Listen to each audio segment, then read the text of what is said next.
We've been talking about what it means for two shapes to be similar. And we began by saying shapes are similar if they look alike, but not exactly the same. Then we said mathematically, similar shapes have corresponding or matching angles that stay the same, but corresponding, remember, matching sides that change somehow.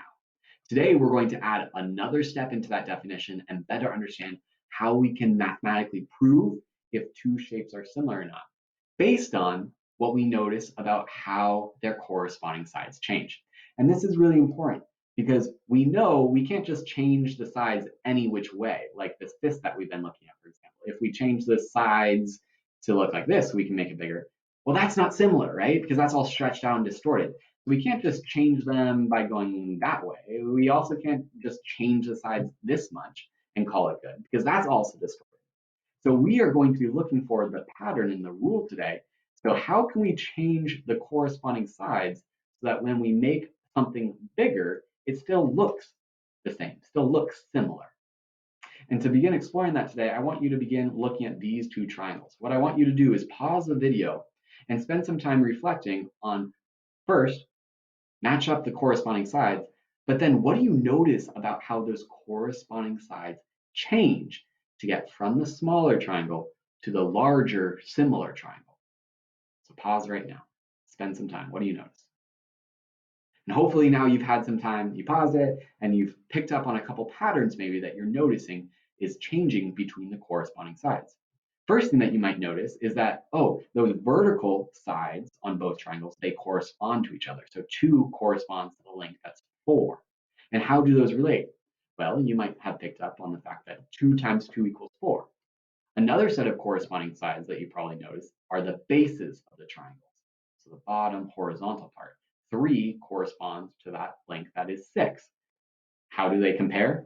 Well, 3 times 2 is 6, meaning 6 is twice as big as 3. And there's one more set of corresponding sides, the hypotenuse, that diagonal side. We know 4 corresponds to 8. How do those relate to each other? Well, again, 4 times 2 equals 8. What we just noticed is that between these two similar triangles, all of the corresponding sides got 2 times bigger. They all grew by what we call the scale factor. Now, did we add 2 or did we multiply 2? Does the scale factor tell us how much to add to each side or how much to multiply? We said that each side is 2 times bigger, and that's really important. Whenever you hear scale factor, this unit, you need to know that that means we are comparing things with multiplication. We are not going to be adding a scale factor ever, all right? So to review, we're adding on to that definition of what it means for shapes to be similar, and we know that shapes are similar if they're corresponding, matching. Angles are congruent, exactly the same. And their corresponding sides all change by the same scale factor. And of course, a scale factor is that number that's used to multiply all the lengths in the shape to grow or shrink to get the corresponding sides in a similar shape. All right, so let's try this out. Can you use a scale factor, what you know about sides have to grow by the same scale factor, to mathematically prove if these two trapezoids are similar? Pause it. See if you can figure out, are these two trapezoids similar to each other?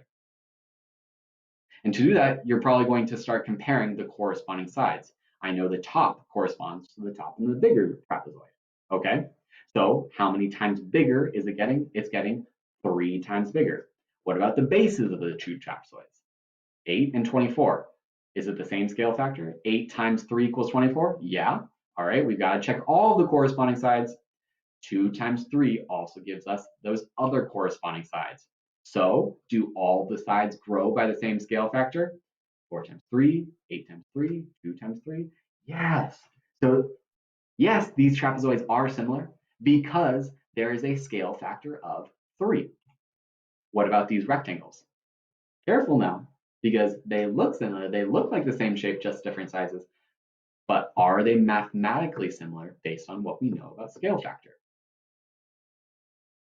Well, 1 times what equals 3? Those are corresponding. 1 times 3. So does 3 times 3 equal 5?